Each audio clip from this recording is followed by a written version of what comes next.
Good morning, I'm Melissa Harris Perry, and today the congregation of Charleston's Emmanuel AME Church continues to mourn and memorialize the 9 members who died when they were gunned down last week during a Wednesday night Bible study.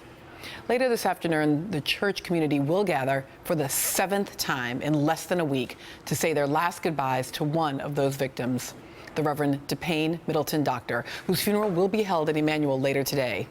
We have word this morning that Vice President Joe Biden is in attendance. As the loved ones of the victims continue to endure their unimaginable grief, the nation continues to grapple with the big questions that have consumed us in the wake of these deaths. Where do we go from here? How do we emerge from this moment better than we were? And who will be the agents of that change? The most immediate answers have centered on the symbol embraced by the man who has confessed to the massacre. The Confederate flag was first flown atop the South Carolina State House in 1961 to commemorate the 100th anniversary of the start of the Civil War, and maybe also as a way of responding to the nascent civil rights movement. And there it remained until 2000, when a compromise with activists pushed for its removal. The Confederate flag was moved from atop the Capitol dome to a less prominent site on the State House grounds.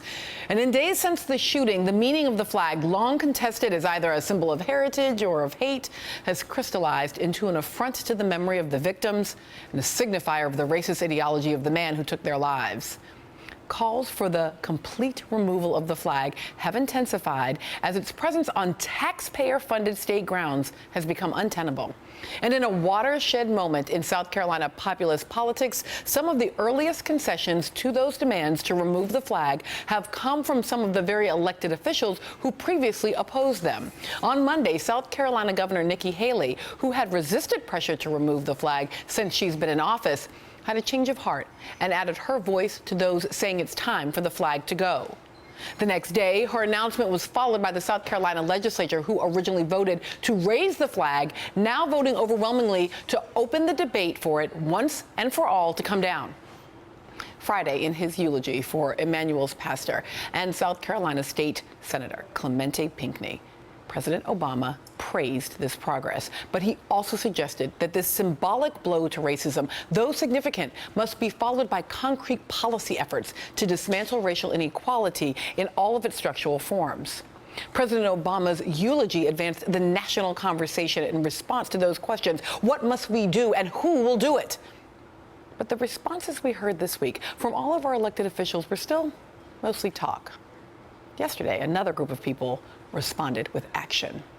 Early Saturday morning, the Confederate flag on the State House grounds did come down, not by executive order or legislative process, but at the hands of one woman in a remarkable display of courage, conviction, and upper body strength. That is activist Bree Newsom scaling the flagpole and accomplishing the work of more than 5 decades in a few minutes. After removing the flag, she and fellow activist James Ian Tyson were arrested and charged with defacing a monument. But 2 of them were not acting alone. The dramatic moment was the end result of a planned, nonviolent direct action and organized strategy from a group of activists who said in a statement, "We took this task in our own hands because our president, governor, mayors, legislators, and councilmen had a moral duty to remove the flag but failed to act. We could not sit by and watch the victims of the Charleston massacre be laid to rest while the inspiration for their deaths continued to fly above their caskets." There wasn't just one other activist standing by Bree Newsom while she was on that pole. She had the support of a movement that understands what Barbara Ransby reminded us of the lessons taught by Ella Baker when she wrote recently in Color Lines. While some forms of resistance might be reflexive and simple, that is, when pushed too hard, most of us push back even if we don't have a plan or hope of winning. Organizing movement is different. It's not organic, instinctive, or ever easy. If we think we can all get free through individual or uncoordinated small group resistance, we are kidding ourselves.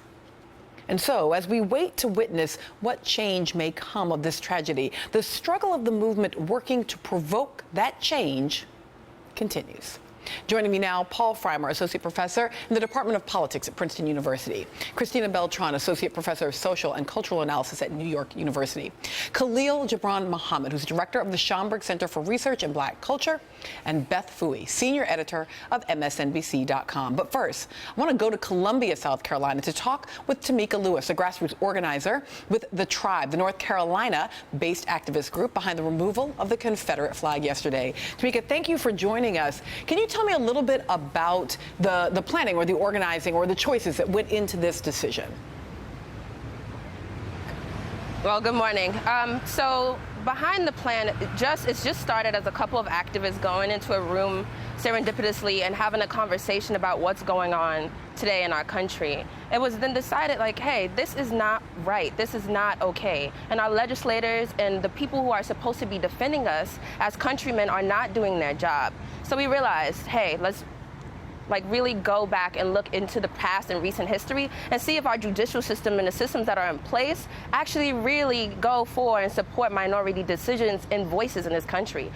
We realized that it did not, so we acted accordingly. Tamika, right now what we're seeing as we look at you is that flag flying just over your shoulder, just behind you. And I think there's few things more powerful about why this symbol is troubling than listening to you talk about this while watching it fluttering in the breeze there behind you. Talk to me about what this symbol means for activists like you, for Bree and others who clearly are doing work about policy, but also seem to still care about this.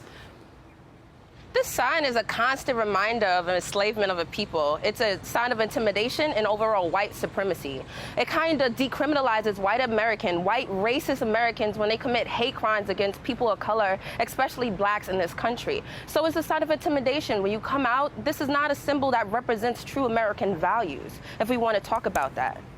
Tamika, don't leave. Stick with us for a second. I just want to come out to the table for a moment. Cristina, I wanted to ask you to weigh in on the same question of what this means as a symbol, in part because as I've talked with, particularly with young people about this, I've heard a lot of sort of two different things. One, this must come down. This is critical. We must get it down. On the other hand, Cristina, hearing what difference could it possibly make? A flag comes down, but that's not a real policy issue. Right. I think it's really important to think about the importance of that symbol and the day-to-dayness. And Tamika just sort of captured this, the idea that this is a symbol of white supremacy and racial intimidation that you see every single day, right? And what does it mean to experience we talk about policy, but we need to talk about the sort of objects that circulate in our lives and that impact us. And so the objects that demean you on a daily basis. And so I think that's one of the really critical things. And I think the other thing that she really points to is that people have been talking about how quickly this all happened. And it didn't happen quickly. This has been the work of activists for, in some ways, Bree sort of symbolizes the years of people who have been literally climbing that pole trying to take that down. Yeah. And so we see that today. She's a culmination of it. It feels fast, but it's in fact not. It's been decades. Khalil, I wanted to come to you on this as well because it was so important to me, this point that there is a movement that allows this moment to happen. It's easy for us in the land of social media to think, there's the massacre, there's the president saying words, there's one woman on a flagpole taking it down. How do we make sure that what we're doing here is recognizing that there is a movement happening? Well, we continue to give voice to the people who are actually doing the work on the ground. So in every community, from Missouri to Oakland to pockets of Alabama and South Carolina, all the way to Moral Mondays movement in North Carolina, people are working and they're strategizing, they're meeting, they're studying. I had the pleasure of meeting with Barbara Ransby in Chicago a few weeks ago, and she talked at length about the BYP 100 project. She showed me an exhibition that looked at the lives lost of Mexican students in that crisis there, as long with the Black Lives Matter movement. So those of us who are in a position to lift up this work and to connect those dots and to make sure that people have the sense that they're part of a larger movement by coalition building is exactly what helps that movement continue. And Tamika, let me come back to you on this because this was, obviously the internet is now introducing us to Bree Newsome, as well as introducing us to you and to the tribe. But Newsome is herself a longtime activist. I understand that you are, both of you North Carolinians like I now am. And I'm wondering the ways in which this connects not only to Black Lives Matter, but potentially also back to the Moral Mondays movement. Can you repeat that? I'm sorry. How is the work of the tribe connected not only to Black Lives Matter, this kind of national movement, often of youth, but also back to the North Carolina-based Moral Mondays movement? Well, in North Carolina, the tribe, we organize to build collectives of small grassroots organizations and nonprofits who do the same work just separately. It's time, we believe, that we stop working individually and come together as a larger collective, a larger entity to move Black lives, Black people, people of color, poor people forward in our communities.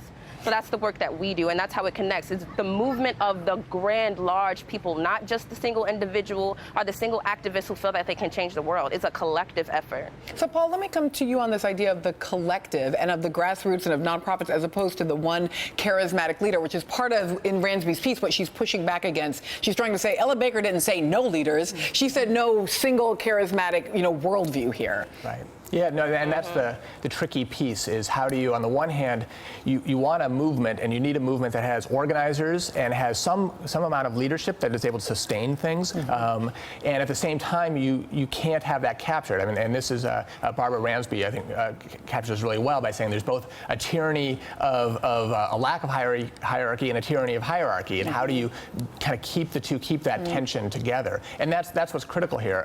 Again, to turn up Barbara Ransby, one of the things she says is we need to keep our eye on the bigger picture, which is this much more systematic economic and social discrimination. And so how do we piece these things together to take the flag, take Black Lives Matter, and put this into a sustained goal?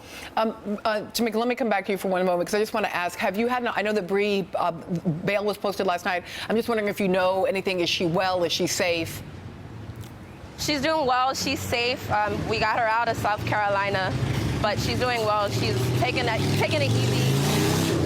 She's like really getting into seeing the support that she's had. She's just taking the time to cope and process everything she did, making a great leap of faith here and did an amazing thing yesterday. She did. She did an absolutely extraordinary thing. Thank you so much for joining us, Tamika Lewis from Columbia, South Carolina. It means so much that you are here, and pass along the good wishes of Nerdland to Bree Newsome for her work. Thank you for having me. Thank you. What cannot be missed in all of this is the politics at play in South Carolina. And so for that, we're going to bring in Caton Dawson, the former chair of the state's Republican Party, next. I'll get you.